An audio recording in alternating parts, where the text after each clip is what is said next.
or even in the discussion with a football team tells you everything you need to know. I think they provide more talking points than a football team. So the question you didn't ask is the one I want to ask you directly, and I'm making you decide.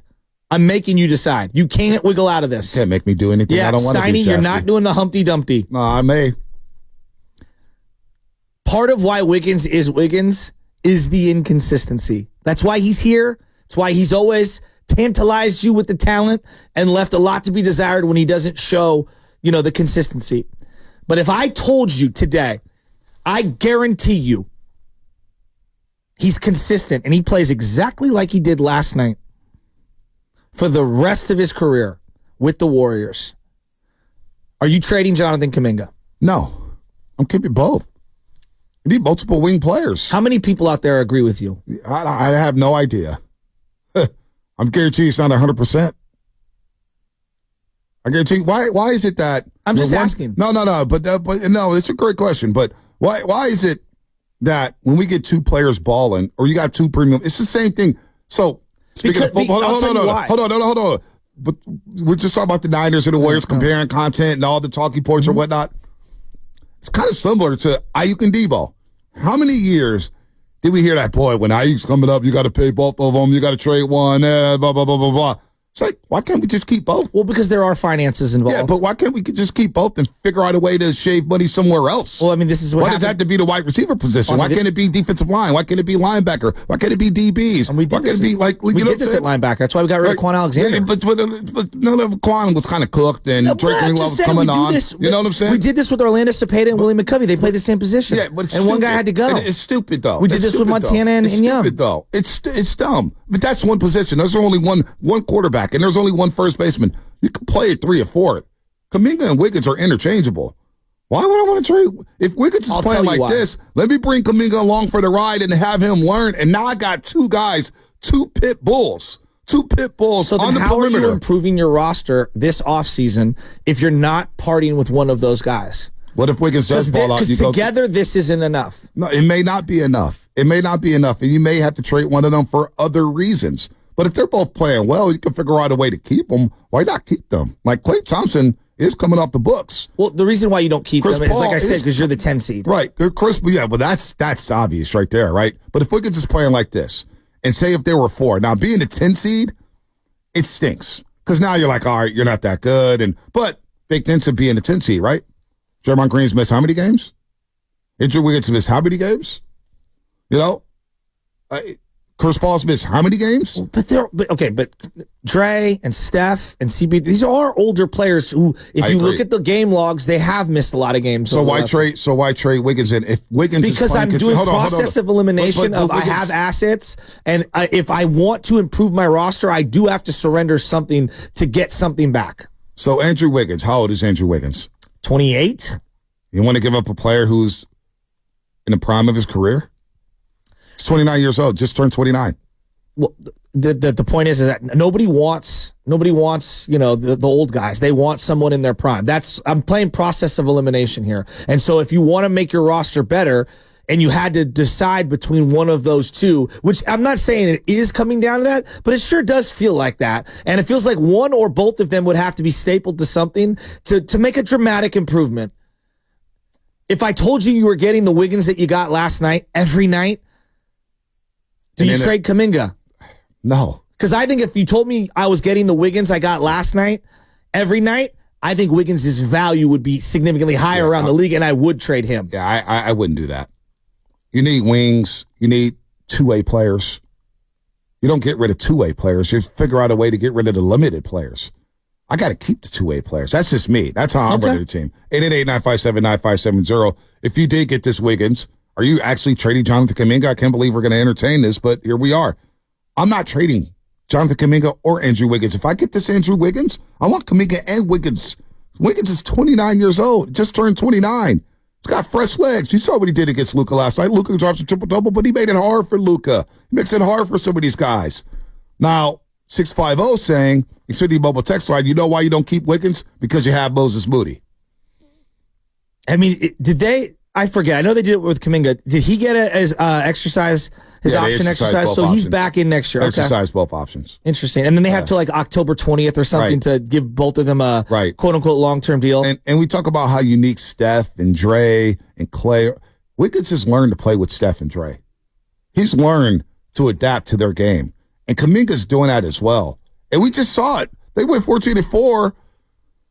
14-4, and Kuminga, Wiggins, and Draymond, that trio on the back line has played excellent together. Why would I want to break that up right now? I get that, yeah, you're a 10 seed. That's baked into the equation. You may have to make major changes.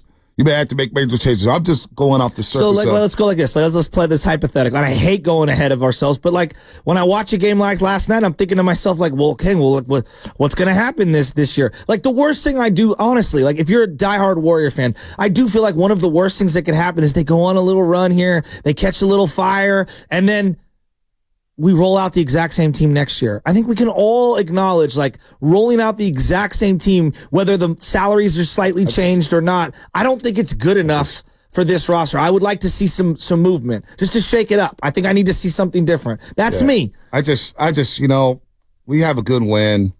We're always talking about trading people, man. It just always goes back to trading somebody, or somebody's got to go, or somebody. Same thing with the Niners, same thing with the Giants, same thing with everything. Why can't I just keep premium players and figure out a way to get rid of other guys? Why does it have to be these two guys?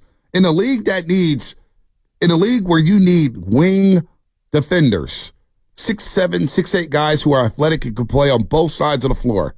We know Kuminga's learning to do that, and he's getting very, very good at doing that. Wiggins, we know when he's up to it, he can be a two-way player like he was last night, like he's been basically for the last 20-plus games. He has played lockdown defense at times. I guess because you're a 10 seed, you got to make some moves here. It's possible. It is possible. You want to release some money here? That sucks. I get the financial ramifications here. Steph's making $50+ million. What do you do with Klay Thompson? Draymond's making his $100 million. Wiggins is making his $100 million. You're going to have to make a choice on Jonathan Kuminga next season. You may have to trade one of these guys. You may have to. But until I have to, I'm not going to.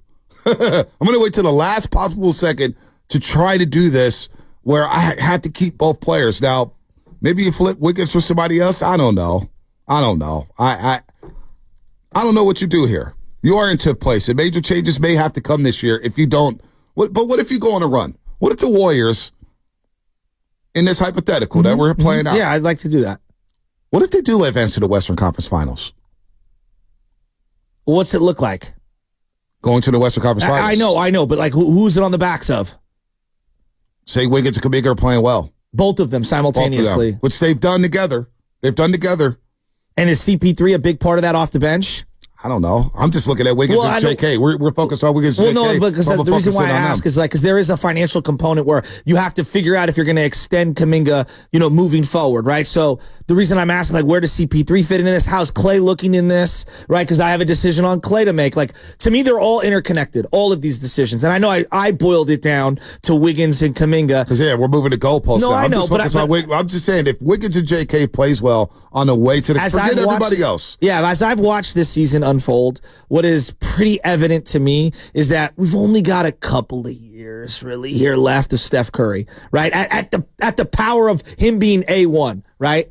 And so, like, if you're gonna make a move for anybody and try to swing big, it's really for next year and the year after that. And that's about it. And so that's why we're in this kind of like, not dire situation, but it feels, the immediacy feels urgent. But if in this hypothetical, you ask me, if you get this Wiggins, would you trade JK? But what if they go to the Western Conference Finals and JK and Kuminga again? I don't even like entertaining this. I don't like talking trades to the offseason, or even, these guys got families or whatnot, all these players. But you get Wiggins and JK, and they're playing well. You go to the Western Conference Finals, then what do you do? And they're both playing exceptional basketball. And do they get swept out? I don't know. Maybe they lose a 6. I don't know. Okay, losing 6. Well, at that point, then I kind of figure out, like, all right, well, is Clay coming back at a reasonable rate? And if Clay's not coming back, could I slide Wiggins over to the 2, JK to the 3? Like, so I have some like positional versatility, and I have some questions there. What other, shooting is out there? Has JK gone on a nice shooting streak where maybe his 3-point shot is hitting at a higher clip? And so now I'm more confident going into the following offseason that he can build on his shooting, or is it all dunks? Like, at the end of the day, though, I find it very hard to believe they can get to the Western Conference Finals. And I feel like it would be a little bit of a fool's gold trap. Like, this team got far in the playoffs. Like something catastrophic. Like, the other teams get hurt? But we have seen teams make runs as a play-in team. Just last year, the Lakers, Miami. We've seen teams do this. I don't know. Let's go to Don in Hayward. Don, what's happening? You're on the roast. What's up, Bonte, Jasky? That's a really good question you guys got going on there. But on this one, I agree with Bonte. I mean, if Wiggins was balling out just like he did last night for the rest of his career, I wouldn't trade Kuminga, because Kuminga is just going to improve for next year and take another leap. So imagine that with Wiggins balling out and Kuminga taking a lead. That's already a big improvement for that team, because this league's all about wing players, two-way players. Yep. And those two are up there as far as two-way players. So I wouldn't do it. And you got to think that Steph Curry will be 37 next year. Draymond will be 35. Good call, Don. Draymond will be 35. So you will have some injuries. We're going to miss some games here and there. Looney, where's he going to be at? So injuries are baked into it. Wiggins is proven to be durable. Kuminga is proven to be durable. I don't know about trading two-way guys. I don't know. If they make the Western Conference Finals and they're both playing well, I got to figure out a way to keep both. So, but then how do you improve this roster when there's a lot of parts that don't have a lot of something we're gonna value league-wide? Like, because it seems to me Wiggins has some value around the league. When I just look at their roster, and there's clearly a financial component attached to him. And then, obviously, a lot of teams want Jonathan Kuminga. His name has been linked to a lot of different places. I know the Warriors really like Jonathan Kuminga. So, to get something better or to improve your roster, you do have to give something up. Well, you was just saying that, you want to give up Kuminga if Wiggins is playing this well? You were just telling me last segment that, you don't want to trade for a star player, then all of a sudden your future looks bare. It has to be the right player. The cupboard is gone. It has to be the right player. What's that player? I don't know. Like, if Paul George wants to come to the Warriors. I don't want Paul George. Okay. He's 34, Shaq. I think about it. You're kidding? He's 34? Well, he fits right in with the rest of the guys. Oh, my God. So you want to trade JK for an older Paul George? At this point, I mean, Paul George is a better basketball player currently than Jonathan Kuminga. How much better than JK? I think he's a lot better right now. But in like 2 years with a total different discussion. Yeah, I don't.